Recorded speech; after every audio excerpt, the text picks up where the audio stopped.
folks, the day had already gotten a good start. Those country-style pancakes haven't changed. Neither has a young boy's appetite.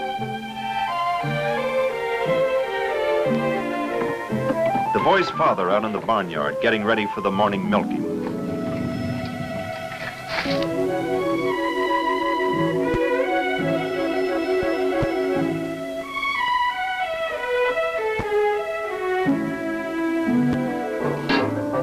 Not very efficient, but that's how it was done back then.